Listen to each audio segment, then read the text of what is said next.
I have anxiety, I have depression, now I have grief and loss that I have to get over. Right. So mentally shredded really was like The story of your beginning. mental health isn't health.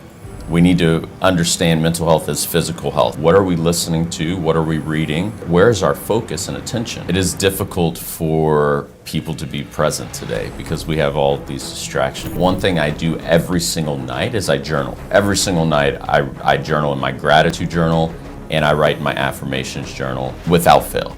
Because Hey, welcome to Business Club. Today we are going to speak to a very interesting guest. His name is Chris Weedon, and he owns this nonprofit called Mentally Shredded. Chris and we met very recently, and he came to Business Club, and I offered him to do podcast with us. And when I heard his story, I thought it was very interesting story, which I wanted him to share with you all, and I invited him to the podcast. I'm sure we will learn quite a few things, and I'm really looking forward to our conversation with Chris. Hey, Chris. how you doing? Good. Welcome to Business Club. Yes, thanks for having me. Pleasure. And what we do here is we obviously try to highlight small business. We call it the Small Business Spotlight. And in every episode, we try to bring someone new who we think has got a great story to tell. And I'm glad that you're here. The format is such that we ask you a few questions, and then towards the end there is a rapid fire. There's no right or wrong answer, so it's totally dependent on you. It's a conversation. The questions are more directed to evoke some response from you. And ultimately, the idea is to inspire new generation of business owners, small business owners, who can learn something from you. I'm sure you have a lot of nuggets to share. So, I'm looking forward to it. excellent. So, tell me a little bit about your background and where did you grow up? What did you go to the college, and then you started something called Mentally Shredded, right? Correct. So just give us a story about you as a person, as well as the company that you are having. Yes, absolutely. So I'm originally from San Angelo, Texas. I'm sure you haven't heard of it. It's West Texas, middle of nowhere. So if you've ever seen the movie Friday Night Lights, Odessa Permian is one of our rivals. And so Okay. they're about 2 hours away from us. Literally, there's no reason for you to have gone to San Angelo unless you're in the military or you found the college that's in our hometown. So that's where I'm from. Ended up coming to Carolina in 2007 for university. Okay. Went to St. Andrews Presbyterian College. They've now changed their name to university. Everybody's becoming universities. Oh, okay. But so went there in '07, graduated in 2011 with a business degree. Always knew I would find myself in this world. I didn't know how, though. I grew up in a family who was military and business owners, so that's all I saw.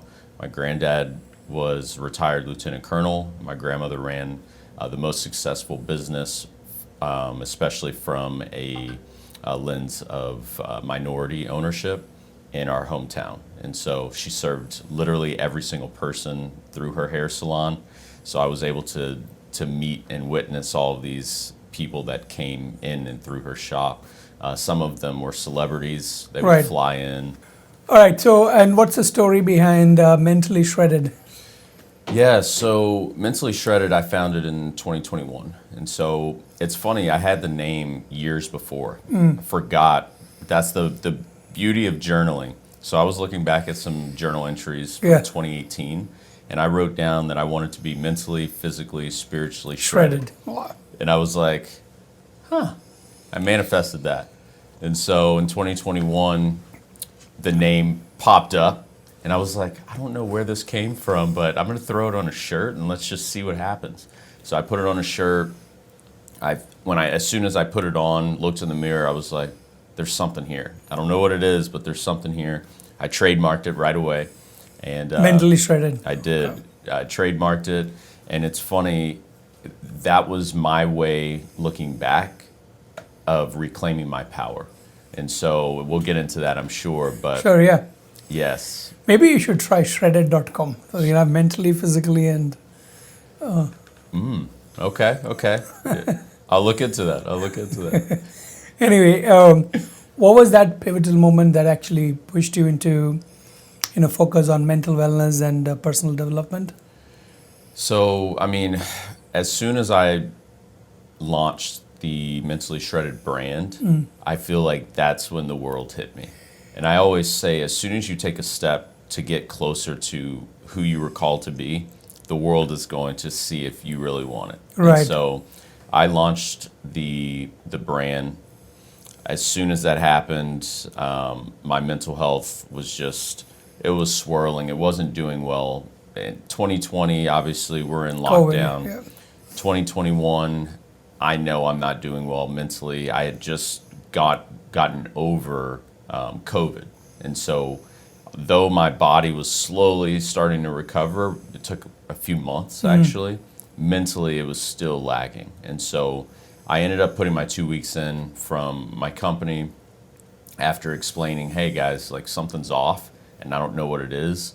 Nothing was being done as far as like Productivity, yeah. Yeah, I wish they would have brought up, some of the corporate benefits that the company offered, because I probably would have sought therapy, right? I didn't know to go seek Right. therapy. So I put my 2 weeks in and started, and literally was like, cool, I'm going to focus on my mental well-being, and I'm going to focus on whatever Mentally Shredded is, because I didn't know. I just had a name. Right. As soon as that happened, I get a call 3 months later. My granddad is in the hospital, and his health had been declining for years, and my grandparents raised me, so that's my dad, and he passed away. So I FaceTimed him, literally as soon as my mom called. FaceTimed him right away, screenshotted my FaceTime because I had a feeling this was the last time I was going to get to Yeah. speak with him.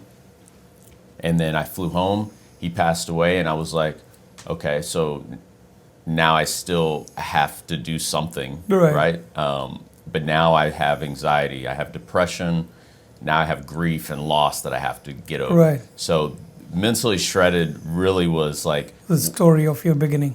really the story of the beginning, like building from the ground up. Wow. So it's your way to counter what you experienced and then manifest and give it to the world, That's it. and how to overcome these challenges. That's it. Amazing. So you worked in a couple of companies before, and which one are they? Avid Exchange and Assurian. Okay. Yeah. And how was the journey moving from the corporate, and what were you doing there before, and how was the journey from working in the corporate to what you're doing now? Yeah. So Assurian was, I always say, my first big boy job. So I got to pursue my dream of being a professional soccer player, did that, and then looked up and I was like, I'm further from what I wanted to create in my life. Right, yeah, Right. yeah. I'm in more debt than I thought I'd be. And this dream that I had is just not really coming to reality right now. So yes, it was a fun experience, but let's use that business degree that we spent so much money on Yeah. getting, and let's figure out how to go this route. So that's what I did. Assurian was the first company that gave me an opportunity as a territory manager. So I What traveled. do they do? So I traveled. Walmart was my account with Assurian. Okay. And so essentially, I would help Walmart employees sell insurance for tech products. That was my role. And so I would just travel to all the Walmarts from North and South Carolina, go into stores, meet with management, meet with their team. If you've been to Walmart, which I'm sure everybody that's going to listen Yeah. to this has, Yeah. they're not sales reps. So you know Yeah. how difficult that job was to try to convince somebody to sell something that they're not getting paid on Yeah. on the back end for this. So relationship building was number one. Yeah. If they liked me, I knew they would offer it. And so that was like one of the first things that I realized in this world, like I need to learn how to build relationships. That's good. Okay. Yeah. And then what was the role at Avid? And the Avid Exchange was smiling and dialing. So Call center? essentially, yeah, Okay. call center. So after the territory manager role, I got a promotion, became a regional manager, managing AT&T. So literally from Carolina all the way up to Delaware, traveling all over the place, sleeping in hotels, every corporate perk you could think of. I'm driving Audis. I have a corporate card, Amex, guys. So you know what I'm saying? Like when organizations are like, they take care of their employees, and as long as you're getting the job done, they're not going to hover Question over you. you. Yeah. And so, unfortunately, that job ended. There was a layoff that happened, and I'm sure we'll get into all of that later. Right. But I found myself at Avid Exchange January 2020. Funny enough, that is the same month and year that I started the podcast. Oh, okay. So January 2020, I'm in this call center just, smiling and dialing, 60 calls and whatever minimum. And I'm like, I know that this can't be the rest of my life. Of course. And that's the story. That's the story. Cool. So you got certified in NLP, Neuro-Linguistic Program, and meditation. So how do these practices actually help you in what you do today in your mental health efforts? I would say being present.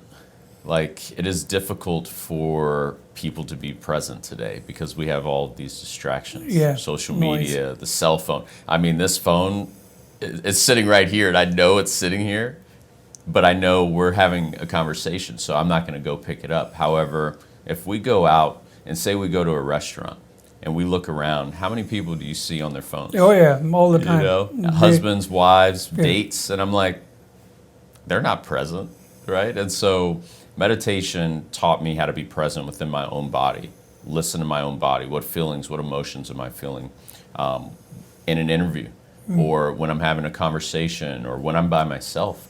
Because when you're by yourself, most of the time, that's when stuff comes up.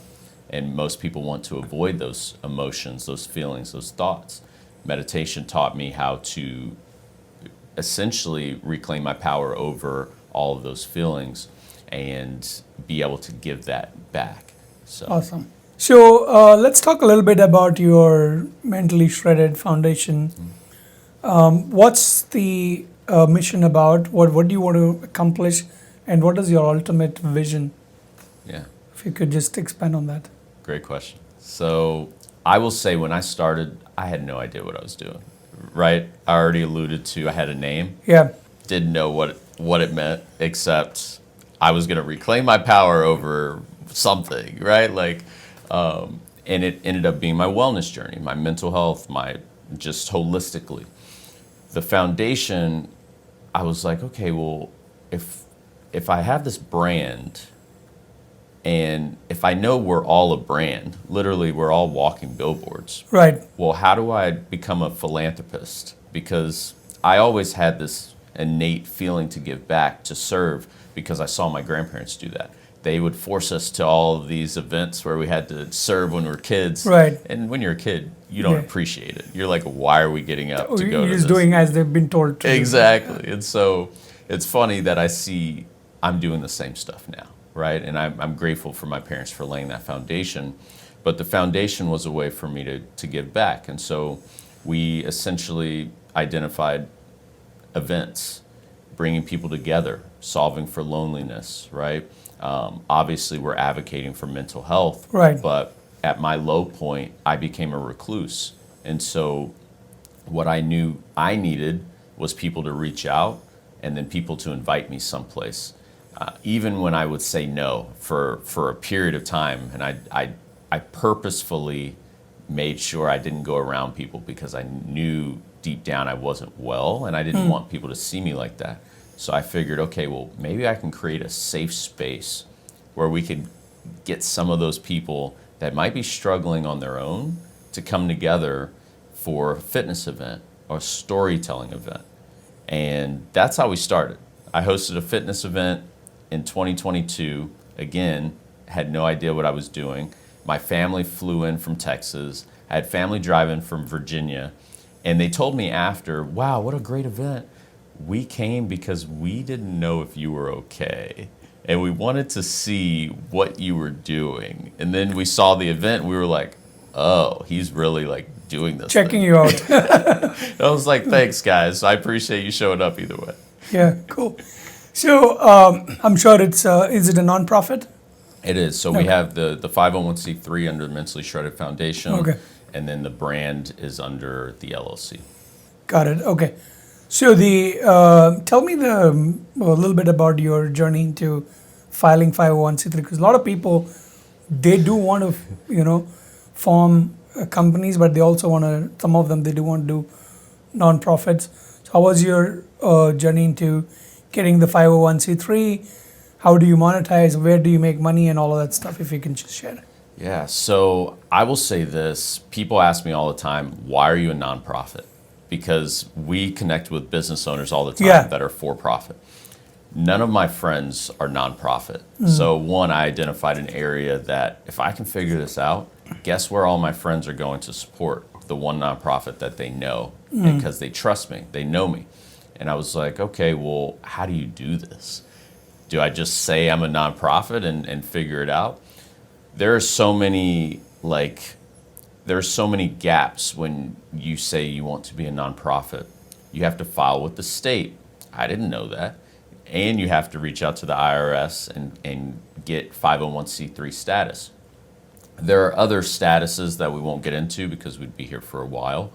But when I thought I was a nonprofit and did all the paperwork the first time, I found out it was like 5 times later and maybe more before I even got the official paperwork from the state and from the IRS saying, oh, now you're a 501c3. Because there's so many steps and hoops you have to jump through. Right. So go on Google and research. Honestly, you could probably just go to irs.com. I'm a guy. .gov, yeah. Right, .gov. I don't read directions, right? And so I make things a lot harder on myself. And so Yeah. most of the time I tell people, guys, I can tell you a lot of things of what not to do, right? And I could tell you some things to do, but most of the time it's a lot of, if you Right. just learn from me, because I promise you I've probably made the mistake. And so setting up a 501c3, attaching it to an LLC, to me has been gold, because any of my profit that I get from the brand, I always donate 10% back to the nonprofit. Oh, excellent. Okay. That works great. Cool. And what challenges did you face in maintaining the? Are you a one-person team, or do you have people working for you? So I have interns. Okay. I like to say that I am the face, right? I am the one-man show that Yeah. people see, but there are people behind the scenes. I have a board. I have an intern who's in For the college 501c3. for the 501c3, and so the intern actually helps on both sides, but the board is for the 501c3. Okay, of course. Okay, and what are some of the challenges that you faced along the journey? I mean, financial is number one, right? When you are starting something with just a name, Yeah. right? Like there's a lot of challenges that come up. It's like, what are we supposed to do? Am I supposed to sell product? Am I supposed to? And so I think identifying who we were and what we were going to offer was number one. That was the most difficult thing. So the vision and the purpose and all of that. Okay. The purpose was the most difficult. Most people, when they're starting a business, have that. They don't just have a name and it's like, but I had a name and I was like, I know this is going to be global. I know this name is supposed to be international. Right. What am I supposed to do with it? Because when I started, even the podcast, the name of the podcast was Iron Sharpens Iron, right? And so it took time for evolution to take place. Yeah, of course. Right? And so now people see Mentally Shredded, and if you Google it, you'll see us everywhere, right? USA Today and all these different things we've been in. But I had no idea, I didn't know we were an event planning company until last year. You know how many events we've hosted? Yeah.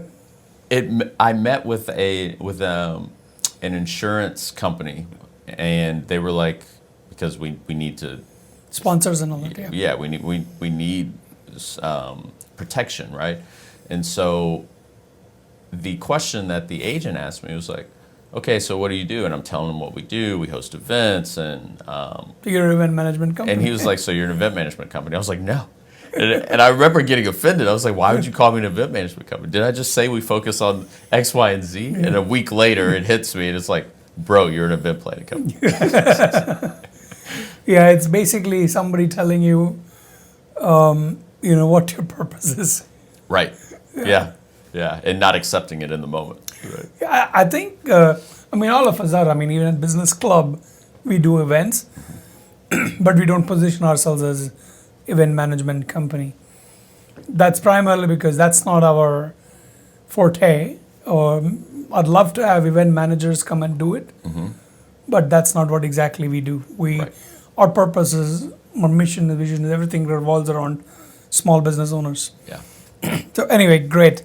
In the next 5 years, where do you see yourself creating an impact, and what do you expect the outcome to be?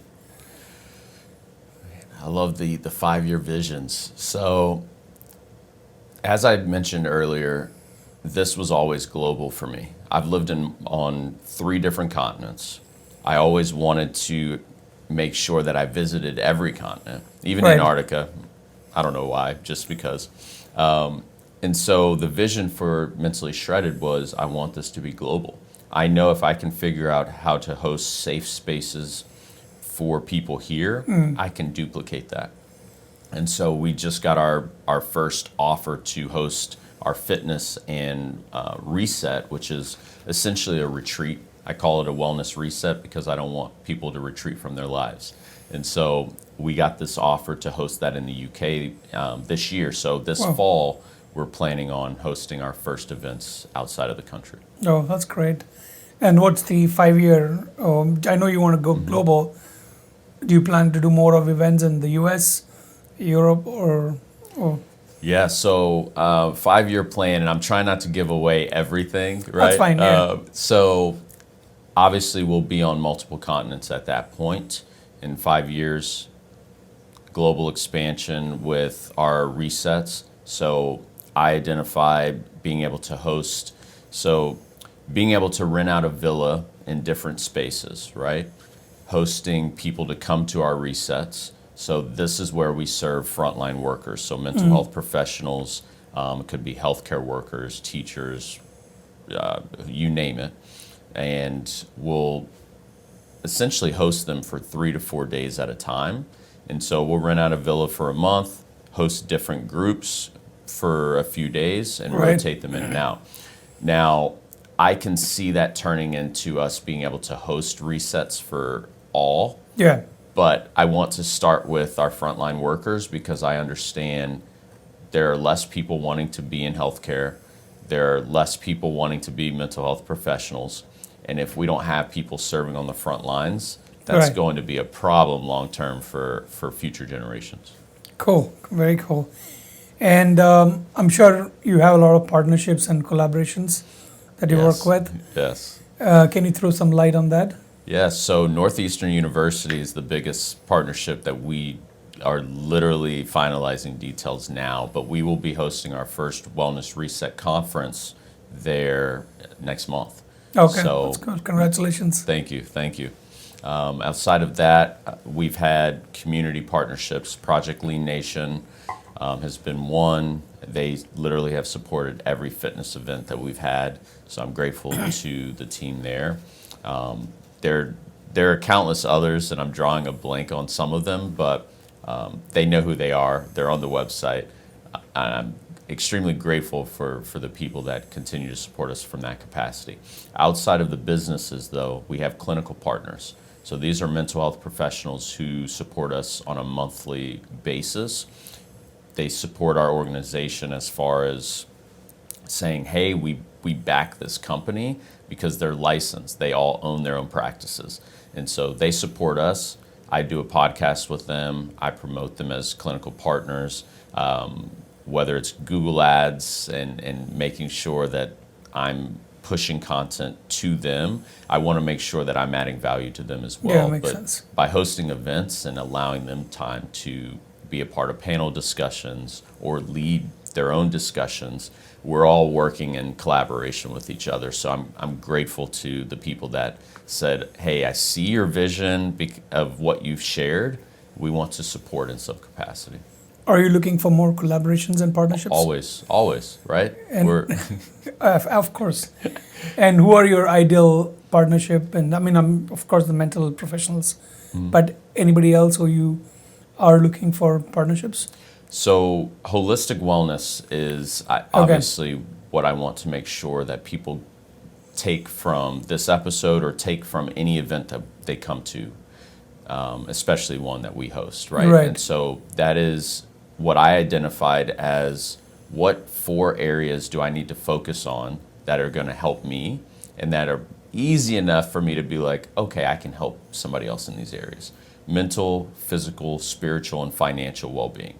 And so partners in those spaces, to me, that's holistic wellness. Because if you're struggling financially, trust me, I know, Yeah.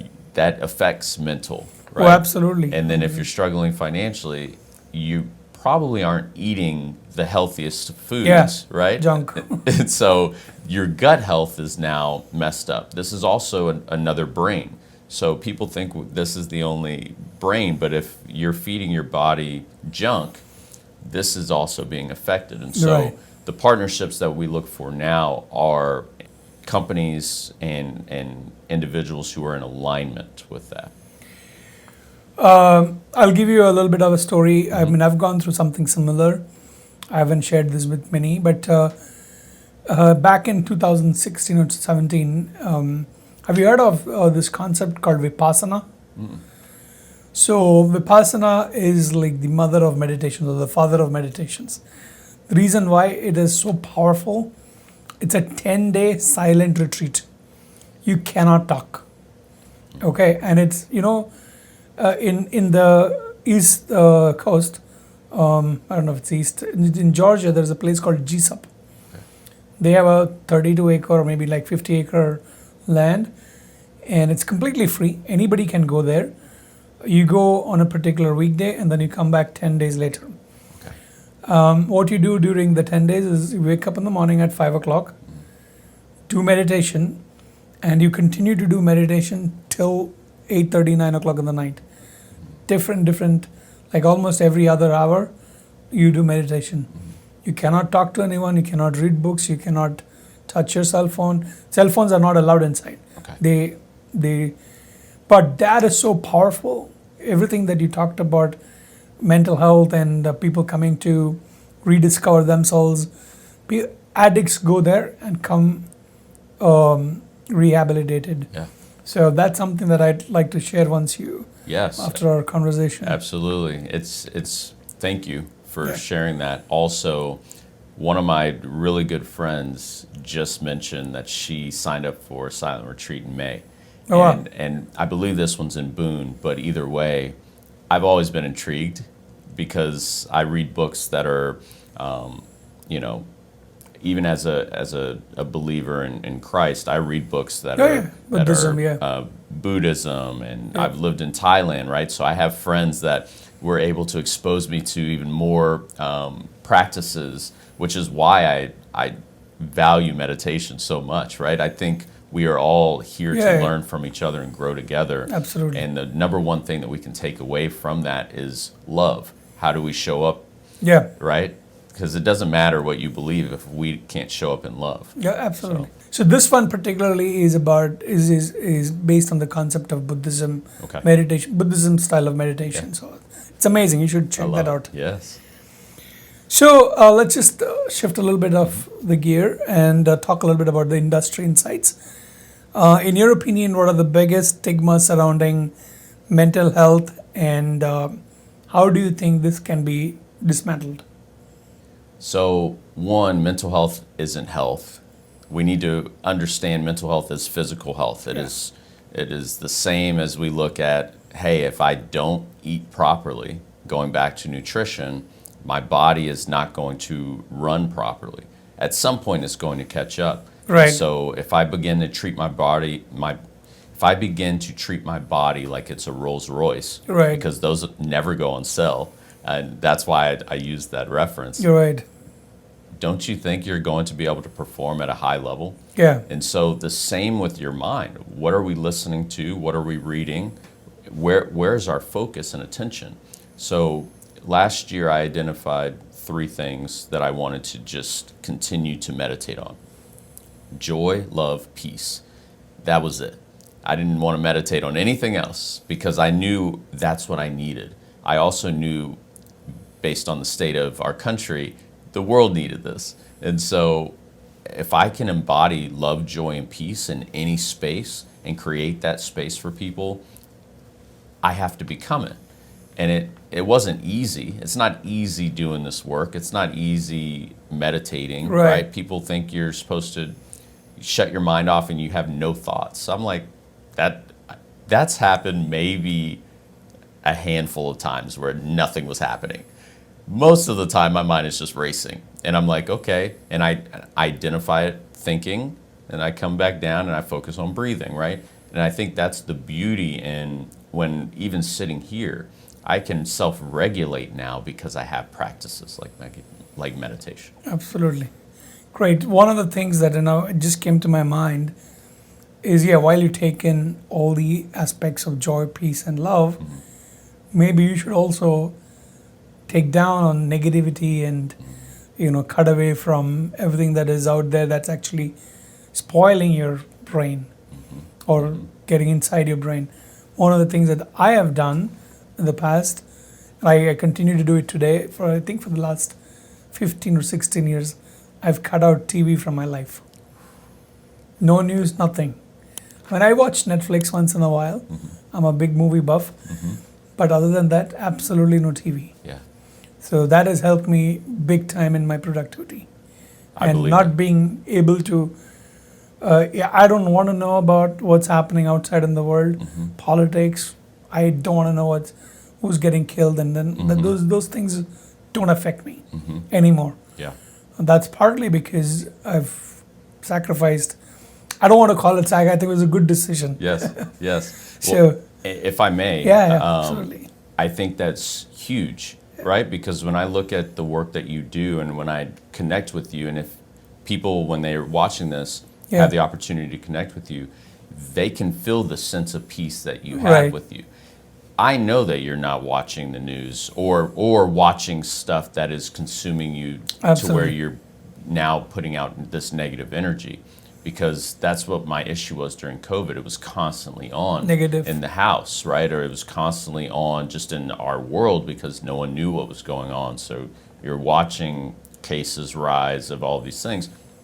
You have to, at some point, take the remote, turn the TV on, right? Yeah, absolutely. You're 100% right. In fact, during COVID times, touch wood, we never got COVID. And during COVID times, one of the things that I've told my family and everybody else is stop watching news because you don't want to, that's going to affect you, and you become very vulnerable to, and you get scared when you go out. When you go out as if the world is normal, I think a lot of the things will be normal. But it's how you look at the world. There was one case that happened that triggered me so much, and I lived in South End, so I lived right off the light rail. So I would go out, I would run outside because we couldn't do anything else, right? So there was something that happened, and it triggered me so much that I didn't want to leave the apartment anymore or the townhome anymore, right? And so I know that I allowed that situation to seep into your to seep in and to take my power away. So the best advice my granddad gave me years ago was, don't let someone steal your joy. And you forget that when life is happening and all the things are happening. However, I came back to that when I started rebuilding that foundation. And I was like, oh, he did tell me that, right? Cool. So how has the conversation around mental health changed over the last few years, according to you? COVID. I think COVID helped. It identified and shined a light on issues that were buried or that people would just brush over. So I think this is the best time to be alive. I think it's the best time to have open conversation. And because we can talk about mental health in a way that we couldn't before, at some point when our grandchildren are having their own children, right? The conversation should now, at that point, be the same as we're talking about. Hey, did you work out today? Hey, did you meditate today? Right. Right? And I know that that's where we're heading. I truly believe that that is the space that we're in, and I look forward to, if I'm here, seeing it, and if I'm not, I'll definitely send good energy to them now. Absolutely. Somehow I feel that it's a full circle. In the past, our grandfathers and great grandfathers used to live a peaceful, mentally strong, joyful life, and then there was a lull period where all of these gadgets came into our life, and now we're going back to that world slowly. Yeah, and it's important to identify, like, there are triggers, there are things that we face generationally, right? So none of us are from the United States, right? And so at some point, generationally, our ancestors did face different things, which led to me being here, led to you being here, absolutely. right? Led to everyone being on this in this country. And I say all that to say, like, when you understand that trauma is passed down for 7 generations, at some point somebody in that family steps up and says, no, it ends with me, right? And so it doesn't matter what they faced. I appreciate them because I wouldn't be here. I'm grateful for it. But when things arise in my body, maybe it's not me, right? Maybe it is from past, and whatever it is, I know that I don't want to pass this on to my children or my grandchildren. Right. So that's why I do the work. That's why I go to that's why therapy, meditation, any holistic wellness practice that I can identify how can I show up as my best self, I know I'm passing that on now. Cool. Very cool. So let's talk a little bit about corporate collaborations. How has that helped you in your advancement of conversations, mental health conversations? I would say corporate collaborations haven't been there hasn't been many, Significant, okay. right? And majority of the people that have supported us have been like business owners that I can actually have a conversation with. Small business owners. Small businesses. Your major corporations haven't really supported Yet. right? And that's not at fault to them. We've been probably Who knows approached, us, yeah, right? yeah, Like we're Yeah. building now. I will say that I can see it shifting. Like I actually see a shift happening right now, to where companies recognize, hey, our employees do need some of the stuff that you offer, right? The wellness reset, which is how we got Northeastern on board, Right. because they're putting healthcare workers into hospitals and so on and so forth. And we spoke about this earlier. There's a decline in that industry. And so if you see all these cases rising with anxiety, with loss, hopelessness, all of these things, and your employees don't want to come to work, well, we have a solution for that, right? And that's called the wellness reset. And so I see it changing. I see companies calling us very soon, and we'll be able to scale this out. I don't feel like Mentally Shredded needs to do it all. I feel like we can show people how to do this. And that can be a ripple effect. Yes, and they can duplicate it. I don't need to Market yourself is what you're saying. Right. Well, I don't need to be the guy that's known for X and then he shows up everywhere. Right? I want to be the guy that is known for X and duplicated that process through. You're training the trainer. That's it. That's it. Makes sense. So what trends do you see in the mental health advocacy in the coming years or coming decades? Right now, AI, right? Yeah, we were talking the other day about that. Yeah. We were talking about the other day. So I have conversations with some of the clinical partners and mental health professional friends that I have, and I know that AI cannot replace a human being. Let's be clear there. Yeah. However, AI can do so much more than we actually give it credit for. Yeah, as Haley said, see, your 19-year-old intern, Mm-hmm. train them the way you want. That's it. And so if we use AI as an assistant, we teach it because it's constantly evolving and learning, right? If we use it the way that I believe businesses should use it, especially if you're an entrepreneur,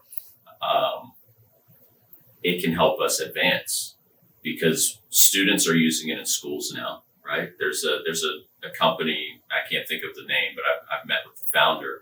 But essentially, she partners with universities. She created this tool to where students can text the tool and it has a conversation with the student to help them self-regulate, to help them identify, okay, what's going on? What emotions are you feeling? All these things. We know that these tools are out there and we know that people are using them. So I think that's the trend that we will continue to see. It doesn't replace human connection, though. Got it. And how can people like us help in contributing to destigmatize the mental health in their communities? Yeah, so I think having these conversations, right? I think making this normal, right? Whether we're sitting in a garage having a beer or we're, out having a walk, right? Like in nature. And I don't think the environment really dictates the conversation. I think more people need to speak up because we can look at the numbers, right? All of the numbers have increased. Anxiety, depression, suicide has increased, right? We have to ask ourselves why. And so as long as we're having these conversations, we're always destigmatizing. Cool. So let's talk a little bit about some of the challenges and lessons learned. What has been your most significant challenge that you've ever faced while developing Mentally Shredded? Healing. Healing? Yeah. Self-healing or? Yeah. Okay. Because you were going through it. I was going through it while I was building a business, right? And so the self-healing aspect was the most difficult thing. Also, guys, I wasn't working for someone, right? And so I'm trying to heal. Financially also. And so I'm trying to heal and financially, I'm like, how am I supposed to do this? In that time, I kid you not, I've probably applied for 2,000, 3,000 plus. I've applied for thousands of jobs since I left corporate. And here I am, right? So I appreciate all the no's because I probably wouldn't be this far along, but it took the personal growth, that healing first was the most difficult part of this whole thing. Whenever somebody says no to me, I see it as a new opportunity. Yes. NO stands for new opportunity. I get excited with the no's. Exactly. I have this beautiful chart of anytime I get a no and you just put all these X's. And then when you get a yes, it kind of messes the chart up. Dude. Now I got to restart this process again. So more no's means that's actually it's a learning process. That's it. In chess, we always say there are winners and then there are learners. Yes, there's someone that I literally had this conversation the other day, and somebody said, "Well, you win or you learn. You win or lose." That's what they said, and I was like, "No," and they were like, "Well, you win or you learn." I said, "I say you win or you win. I'm always learning." Yeah, of course. Right, and so if you win and you learn, you're still winning it. Yeah, exactly. But there is no lose as long as you learn something. We are always moving forward. Yeah, great. Was there any moment when you doubted your path? Every day. Even now? Yeah, even now. Even now, because my biggest fear since I was a kid was not being good enough, not fitting in, and so I recognize I don't need to fit in anymore. It took years for me to get to that point, but I don't. I'm pretty cool. I actually enjoy hanging out with myself, right? Like how many people can say I would buy myself a drink? Yeah. And I haven't drank in 16 months, by the way. And that was by choice. It happened. Yeah, same here. It wasn't on purpose. I just woke up and I was like, it's been months, right? And so because of all the other habits and the commitments I made to myself, it just led to that. So, yeah. Cool. So what would be one piece of advice that you wish you would have received when you started as an entrepreneur? You're closer than you think, and it's harder than you think it'll be. Right? So every time you get a win, know that that's just to show you, hey, you're on the right path. But it doesn't mean it's just going to be sunshine and rainbows after that. Yeah. And I think every time I would get that yes, because there were so many no's, it was like, okay, cool. Now I can relax. It's like, no, you can't. That's why I tell people not everybody's built to be an entrepreneur. Right. And what tools do you have in place if you're going to, essentially, if you're going to swim against the grain, because I don't know if you've heard the saying, any dead fish can float downstream. So if 99% of people are just floating downstream, even if they think they're moving in the direction they want to move, that's cool. But you don't have to swim. No. You can literally just lay there. The people that swim upstream, those are the ones that I want to identify. Okay, these are the people I'm swimming with. Why? Why are you swimming this way? Because just because you're swimming this way doesn't mean you want to help people and serve people. So I like to get to know those people, those individuals. You're swimming upstream, right? It's not easy to build a business. No, absolutely not. And it's in service. And you provide chests for people. Like the stuff that this guy does, you have to get to know Sudev, because you've literally are changing the landscape of what business ownership, entrepreneurship is supposed to look like, because you care about people. And that's what it should be anyway. Yeah. Thank you for the shout out. How do you maintain your wellness and mental health while you are building this? Routine, exercise. And I know people are going to get tired of hearing this, but meditation, journaling, right? So I have a routine, right? When I wake up, the first thing I do is I put praise and worship music on, because that is what my granddad had on when I was a kid. I would hear his alarm clock go off, and I would hear like praise and worship music, which is positive energy, guys. So whatever you put on, make sure it's a positive energy, the first thing you hear. So that's the first thing I do. So, and I allow that to flow in. I put my yoga mat on the floor. So I either pray and I'll start stretching and I'll do that. That's like for morning. At some point I go in and I'll hit the gym, right? And I don't always hit the gym at the same time. So I know some people, there's studies out there, you should hit the gym at the same time. I don't have time to go to the gym the same time every day, because when you're building something, you don't always... Yeah, you don't control things around you. So I make sure I get in there. I also make sure that there's time for meditation. But one thing I do every single night is I journal. Every single night I journal in my gratitude journal, and I write in my affirmations journal without fail, because I need to take that energy, whatever happened throughout the day, I need to write one thing I'm grateful for. And maybe that day was terrible, right? Like, we're human, right? We have human experiences. I don't really have terrible days anymore, because I choose not to. Yeah. But that doesn't mean that things don't go as, sometimes they just don't go as planned. But I always write at least one thing that I'm grateful for every single night. And then it's interesting, my affirmations journal that I started in 2017, and we haven't talked about that, but I wrote 9 things down every day for 3 years without fail. And some of them I'm doing now, and some of them I see happening in the future. But it's interesting, this year I started writing down do not fear passages like scriptures, because there's 365 of them. And I was like, I don't know if this is for me or for somebody else, but something has told me I need to write these down. So I've added that into the affirmations journal now. Wow, awesome. So let's talk a little bit about inspiration to younger generation. If Aryan is like 22, 23 years old now, is graduating from Clemson, someone like him, let's say if he wants to start a journey, set up his own nonprofit, what advice would you give it? Don't do what I did. Get a job, use their money to build. Like, Please, right? So the money that I took from corporate, because I invested in 401k, Yeah. I had all this, I had money saved up. I literally took all of that and bet on myself, and Oh, okay. literally everything. So you withdrew the money from 401k? I literally spent every single cent. Wow. And so most people would be like, why would you do that? My family were definitely like, why would you do that? Yeah.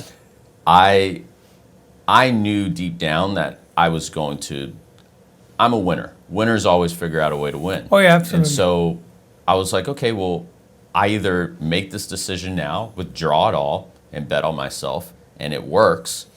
The issue is I didn't know what I was betting on. I was just betting on myself. I didn't have the idea. If I had the idea, yeah. that makes sense. That's why I say don't do what I did, because it took me a lot. I probably could be further ahead if I didn't do that. Or in short, maybe like be prepared. Be better prepared. Yeah. I don't regret the decision I made because I course. learned how to day trade.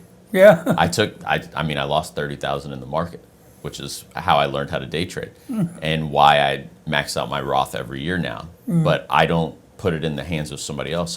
If I lose it, the only person I can be mad at is me. But if I give it to somebody else to invest for me, and I get that call, hey man, sorry, I just lost $50,000. Like it's not like he's gonna be like, I'll have it back to you next week. It's like, no, he won't, because that's not his job. So Right. the best I could, wrapping that up, the best advice I can give somebody is take control of your own journey. If you make a mistake, learn from it and adapt. If somebody else makes a mistake, Learn from it. learn from it, Yep. and also recognize that maybe you should take control of your own destiny. Yep, absolutely. Makes a lot of sense. So, how can individuals without a formal background in mental health be an advocate for mental wellness today? Can you repeat that? Sorry. So, how can individuals without a formal background in mental health can advocate for mental wellness and well-being? Most people think that I have a degree in mental health, that I'm a counselor and a therapist, and I'm not, right? You've gone through your experience yourself. It was my experience that led me to doing the work that I'm doing now. Now, I will say that I definitely prayed for everything that is happening, but I didn't know it was going to happen like this, because You manifested. I manifested it. And it took me to a place where my foundation had to be destroyed, because the person I was a few years ago, you and I having this conversation, it wouldn't be like this. You're right. Right? It may sound like this, but the energy would have been different because I was not vibrating at this frequency. I was Right. vibrating from a frequency of lack. I didn't really believe in myself. So I chased a lot of vices to fill that cup, which had all these holes in it. So every time you're filling, it's just going everywhere. Now, when I fill my cup, instead of holes being in my cup, it's overflow. So it's like a waterfall. That's, Right. if you go to, a wedding, you have that chocolate fountain, that everybody loves to, that's so gross, by the way. But yes, so now it's just my overflow. So if you care about, no matter what it is, if it's mental health, if it's whatever you are passionate about, it should be tied to you in some capacity, right? And Right. maybe that is diabetes. Maybe somebody really cares about cancer. Well, you have most likely a tie to it, a family member or a personal story. That's where you start.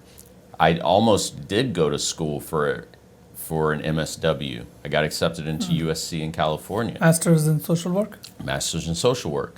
And I started speaking with friends and family, and they were like, okay, do you want to be a social worker? And I was like, no. They were like, well, why are you doing this? And I'm like, I don't know, credibility. And they're like, credibility for something you're already doing? Yeah. And I was like, yeah, I guess it doesn't make sense. They're like, no, you partner with the professionals already. They clearly show you that they believe in you because Right. they pay you monthly based on the partnership level. We have multiple partnership levels. Just continue to leverage the people that you have at Yeah, your disposal. exactly. Yeah. So I am getting my MBA now because I love business. Yeah. Right? I love building businesses. I didn't know. Yeah, and I see that often. I mean, pursue your passion. What's his Bill Gates? He built the world's largest software company at some point. He was a dropout. Yeah. Steve Jobs was, I think, was a dropout too. Yeah. So all these guys are dropouts. So I mean, I strongly believe if you know what you're doing, and if you have a clear path, a degree or a certification is more of validation rather than anything else. That is it. And unfortunately, we live in a country where the degree, Yeah, it matters. it measures up more than the experience sometimes. Yeah. And I want to dismantle that. And the only way I can dismantle that is go get the MBA. And between me and you, go get the doctorate. Yeah, absolutely. Just now, maybe then people will hear me when I say, all right, we're going to start our own school and actually give you stuff that you need. Because the stuff I'm learning in school right now, I would say it's benefiting my business, so I'm grateful for it. But the first time around, I learned how to network and I learned how to party. I don't really remember a whole lot else. That was what undergrad was for. Yep. For me, anyway. Right. Cool. According to you, what role does storytelling play in kind of raising awareness about mental health? I think it's important to understand that we all have a story. Every Yeah, single that's what we person. took. Yeah. Right? We all come from different backgrounds and have different cultures and embrace that. That's why we live in the United States, because it embraces all this culture. Outside, if people will turn off the news and turn off like what media says, this is the United States. Yeah. Right? Yeah. And when I came to your Business event, club, yeah. to the business club, that is the United States. It's a melting pot of people from different backgrounds and genders and all the things. That is why people come to this country, because there's opportunity, and you have an opportunity to learn from people that don't look like you. And, Right. And how beautiful is that? Brilliant. Yeah. Absolutely. And this question is very important to me. How can entrepreneurs integrate mental wellness into their business today? It starts with the founder, right? So a few things that I learned in the corporate world was a lot of what not to do if I was building the company, Right. right? We're all adults at this point. If you're working in corporate, you're an adult. Right. And so for me, it never made sense to treat people like their children. It always made sense to work off of deadlines and trust the people that you hired to get the job done. So I wanted to make sure that I took what I didn't like and what I learned from corporate, and then I was able to build that for my company. And Right. so essentially, I love the deadline policy, and I love the work from anywhere policy, and work when you want to work policy, right? Like, you're an adult. I hired you to do X job. I know you're going to do it by Deliver that it, time yeah. because I trust you. And the beautiful thing is I test it with interns who don't get paid. And their feedback to me is, wow, thank you for trusting me with this and allowing us to use our creativity. We've never experienced this before, because most people just hover over us and whatever. And I'm like, why would I do that? That tells you that I don't trust you. So when you take that level of insecurity into your corporate job or whatever you do after this, I'm a part of that. I want to be part of the solution, not the problem. Interesting. Yeah, absolutely. I 100% agree with you. Talking about interns, we'll talk a little bit after this conversations. We're starting something very interesting with interns, for interns, by interns. Okay. Yeah, I so like we'll that. talk about that. Anyway, what resources or certifications do you recommend individuals who are planning to start something like what you've started, someone who's interested in mental health advocacy? What do you think they should take? Yeah, there's a few different programs and stuff out there. I would say number one, guys, there's suicide prevention programs. to me, that should probably be number one. No. Because that's the most extreme thing that can Right, happen. right, yeah. Right? Start if- from the extreme and then Start from the extreme and work your way back. You may never have a case or a conversation with anybody around suicide or no one in your personal Right. network, right? However, if you at least have the tools, you'll never have to worry about how do I get these tools. Right. So I always say start there and then work your way back. And there are the certifications or things like that are? There are, and I'm right now I'm blanking on That's fine. on the specifics, but if you literally just type in suicide prevention program near me, You'll get that. you'll okay. get them. Yeah. Got it. Okay, so now we are into our another interesting sections called the rapid fire. There are about 15, 20 questions that I ask you. Even though it's rapid fire, you can take as much time as you want Okay. or as little time as you want. So totally up to you. All right. This is what athletes are made of, right here. Rapid fire. Yeah. So what's your go-to stress relief activity? Go-to stress relief activity. Exercise. Exercise. That's cool. Yeah. A book that has profoundly impacted your perspective. 2. 2. The Bible. Think Like a Monk. Think Like a Monk. And Yeah. written by? Jay Shetty. Oh, yeah. No, I know him. Yeah. That's a recent one, right? It's more recent. More 3 recent. years or something. Yeah. Yeah. More recent than the Bible. Yeah, of course. Jay is good. I've been following him pretty, he's a good guy. Yeah. Early bird or night owl? Depends. It really. I can wake up for these Conversations? For these conversations. Again, my alarm is set for 7 a.m. Most of the time, I'm waking up anywhere between 3 and 6, right? Because my body just sometimes just wakes up. And what I started doing for a year before was anytime I would get up, I would just lay there. I'm like, okay, what am I supposed to be doing? I would lay there for a little bit, and then over time, like as a year passes, you're still doing this. Like, I should just get up and go do something, right? And so there's podcasts, there's things that I've written, I accomplish so much when the world's asleep. And so in those moments now, I wake up in that routine. I thank God first. I'm grateful, and then I go do whatever I was going to go do that day. And then by the time 10 o'clock hits, I'm like, all right, what am I supposed to do the rest of the day? Cool. Favorite productivity hack? To increase productivity, Or, yeah, breath work. very, very good. What I do is, what I've started doing late, like last week onwards, and you have a lot of interns, right? I also work with a lot of, they're not interns, but they work remotely for me. Okay. So one of my favorite productivity hack is, say every top of the hour, get on a Zoom call, 5 minutes, say, what are you doing, what are you doing, what are you doing? And then say, hey, for the next 1 hour, this is what we're going to do. I'm going to do this, what are you doing? And then about 45, 50 minutes later, be on the same Zoom, don't shut the Zoom off, mute everybody, and then take accountability at the end of the hour. Ooh. And we're not micromanaging, Right.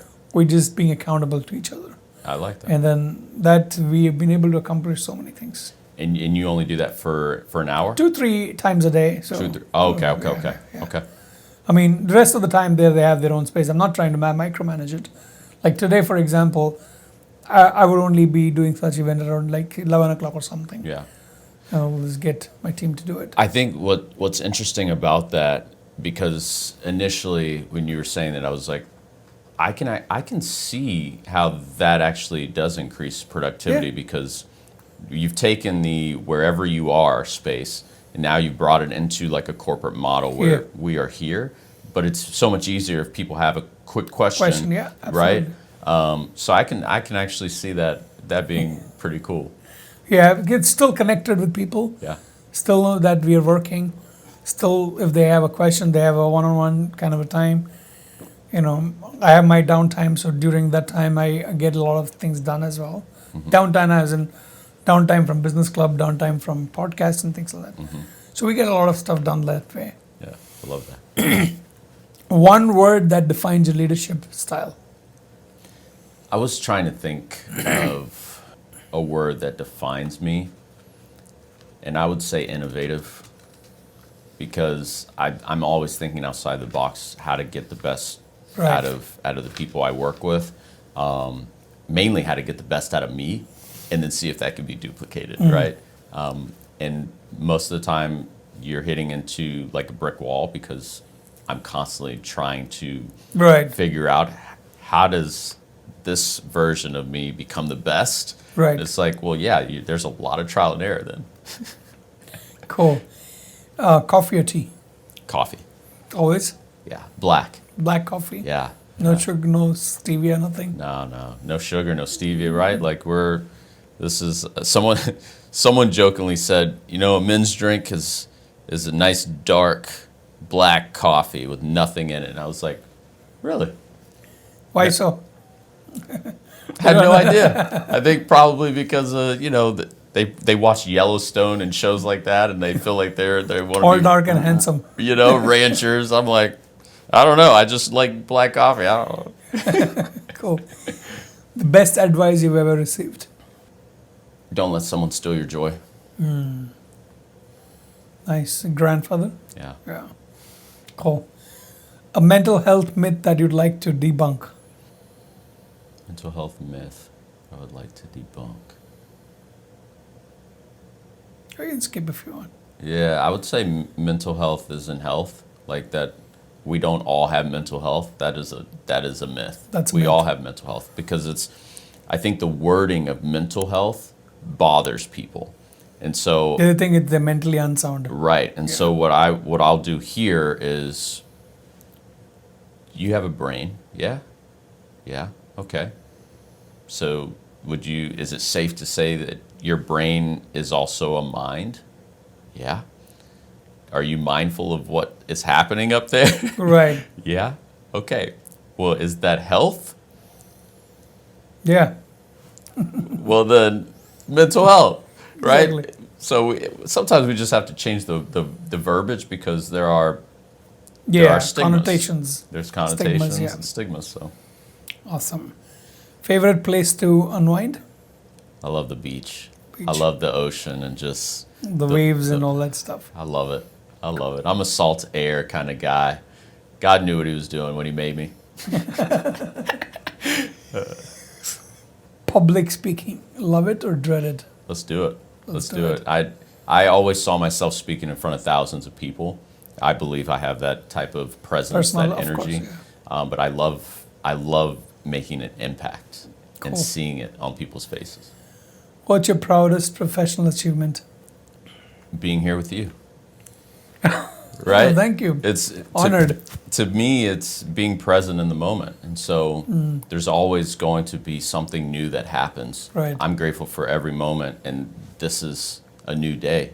I'm having this conversation with you. This is the proudest moment of my life. Cool. Thank you.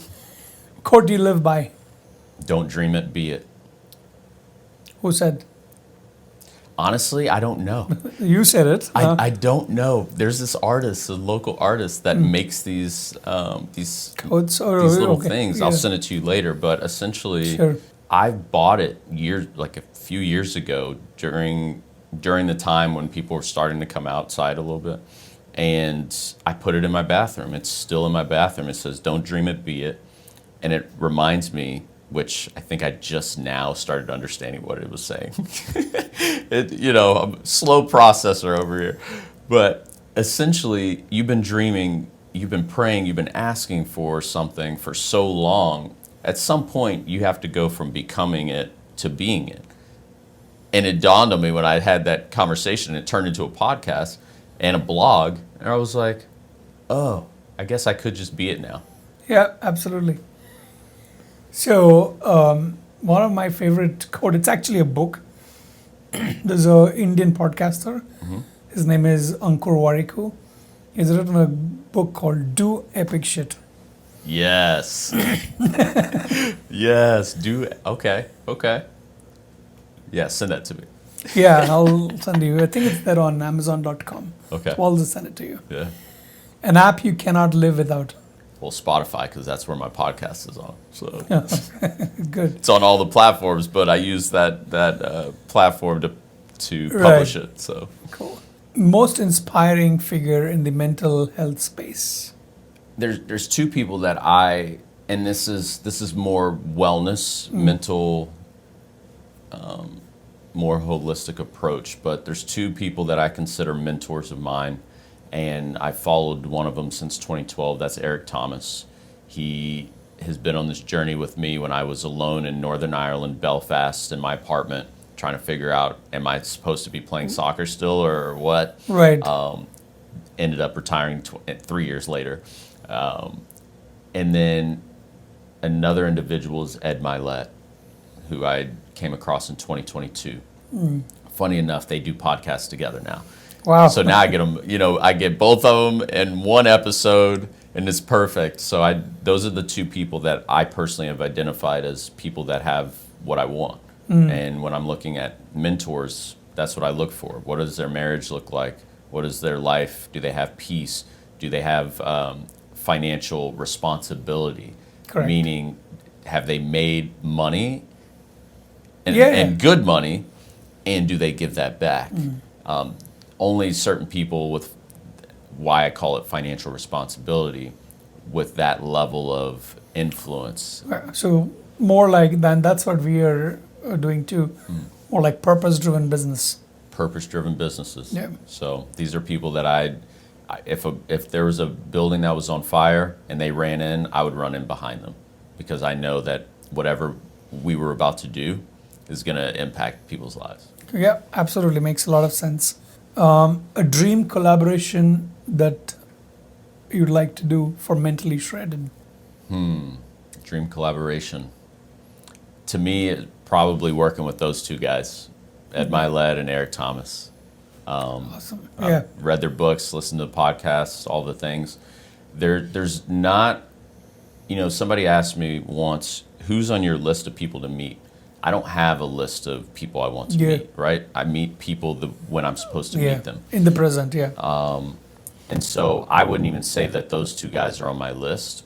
What I would say is, if I have a choice of people I can collaborate with, I know I can learn from both of those individuals.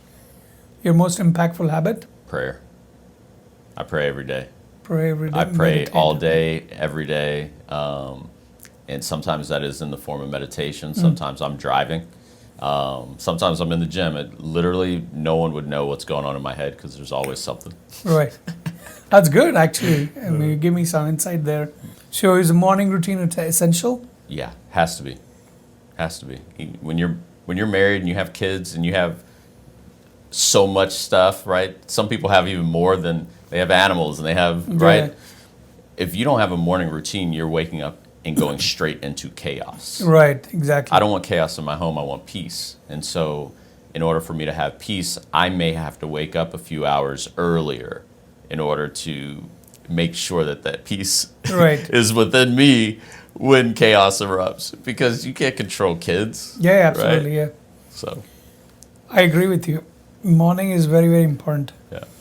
And favorite way to kind of celebrate small wins? Dance. Throw on your favorite song and dance. Nobody's around. Sometimes dance like nobody's watching. Dance like nobody's watching. Yeah. Sometimes I wake up and I just start dancing. I'm like, man, I'm happy. This is great. Cool. A non-work related passion? Watching Liverpool. I literally will block time in my calendar because that fills my cup, watching my team. FC, Liverpool FC. We're at the top of the league right now. Do you follow EPL? I do, yes. So as a kid, I followed Fulham. Fulham was my childhood club, because they always had Americans. Is it okay? And so I appreciate them for always supporting us over here. Now, once I became more aware of the game and started following different managers and stuff, I couldn't walk away from the slogan, "You'll never walk alone." I was like, that's fitting. That's fitting. So I watch Liverpool. That's my vice. Nice. Who is the star there now? Mohamed Salah. Oh yeah, the Arabian guy. Egyptian. Okay. Yeah. So he's older now, and some people are out of contract, and he's one of them. But at the end of the day, he's still there for now. But yeah, I literally will not plan things, and I'll tell people, guys, I'm down to do anything. I'll even get married as long as it's not during Liverpool, because that's not fair to my wife. I'm gonna be thinking about the game. Yeah. I watch. I'm a cricket fan. Okay. Yeah. I don't watch a lot, but at least these days. Earlier, I used to watch full games. Yeah. Sometimes cricket can be daunting and very. Sometimes like the cricket matches go for 5 days. 5 days, literally 5 days. Now that's been reduced to 3 hours. Now that 3 hours also I watch it in like half an hour highlights. Okay. So that makes it much more. I think that's why I don't watch football and basketball. Um, I get 90 minutes, and I know I get 10 minutes in between for the half. Yeah. To where if I need to go do something real quick, I have 10 minutes. But then once the 90 minutes is done, You're I'm done. back to doing whatever I need to do. We're not going to be 5 days. I didn't know. Like Yeah, there's called test matches. Ooh. It used to be 6 days, then they reduced it to 5 days. But sometimes those 5 days, these days, because of the speed at which things happen, those 5 days get reduced to 3 days, 3 to 4 days, but still they continue. But the max that it can go is a 5 day. But this is just one match. So people One will match. go. People will. You'll start. Then you'll go home, go to sleep, or go to the Yeah, hotel. and then come back. Okay, cool. Yeah. I just want to make sure I'm Yeah, morning 9 o'clock till 5 o'clock or something. okay. They're playing. Okay. 9 to 5. I was like, yo, 3 days. This has to be 5 the most days, yeah. intense sport ever. Okay. Yeah, that's what I'm saying. So it's but that's supposed to be like the most classical game. Some of the legends are born there. You All know, right. Can we watch a cricket match together? yeah, absolutely. Yeah. Because I would love to. There is Champions Trophy going on right now. Okay. Yesterday, India played Bangladesh. This Sunday, if you'd like, we can actually watch the India versus Pakistan. That's going to be a huge match. Okay. It's going to be in Dubai. Like we are the arch rivals. So Ooh, yeah. Okay. So This is gonna be good. so it's pretty good. Absolutely. An advice that you would love to give your younger self in 3 words. In 3 words. Was that dream it something? Don't dream it, Don't be it. be it, yeah. It's a little more than 3 words. Yeah. Advice I would give my younger self in 3 words. Let's be love. Awesome. So one final question. I ask this to every guest here. If they've come to Business Club before. So this was your first time, last time. What did you feel about, what did you think about Business Club? Anything that you liked and anything that you did not like? Feel free. So, and I said this in the meeting, Yeah, and I'll say it again. yeah, The best value you can get is showing up to a place with no expectations. Yeah. So I'll say that again for editing purposes. Yeah, sure. The best place and advice that I can give you is showing up to a place with no expectations. Because when I came to Business Club on Tuesday, I had 0 expectations, but you had been reaching out to me for some time and checking in, hey, we're doing this meeting. And I kept saying, I'm going to make it one of these days, because you were persistent. And I appreciate that, especially being an entrepreneur. The value that was added, all we did, for the topic of that day was about AI, Yeah. right? I haven't been to any other meeting. And I said, you saved me thousands of dollars based off of this conversation, because I would have gone out and spent more money to learn Right. more things when I could have just come here and got it for free. Right. Because you have experts at Yeah. these meetings, and you have experts that are part of Business Club. It's invaluable. Yeah, absolutely. So Chris, thank you for coming here. It was a pleasure talking to you. Yes, sir. Would love to have more conversation like this. And I really enjoyed our conversation and look forward to many more. Yes, likewise. Thank you for having me. Pleasure. What a great conversation with Chris. Mental health is such a big issue that there are not too many support groups out there. So what Chris is doing is amazing. And I had a great time trying to dig deep into his brain and his thoughts, his story, and I really loved every moment of it. I'm sure you did too. So I suggest if you really like it, like the content that we've created, like the conversation, please take time to give your thoughts. Would love to hear from you. And if you have any questions for Chris, don't hesitate to reach out to him. His details will be in the podcast.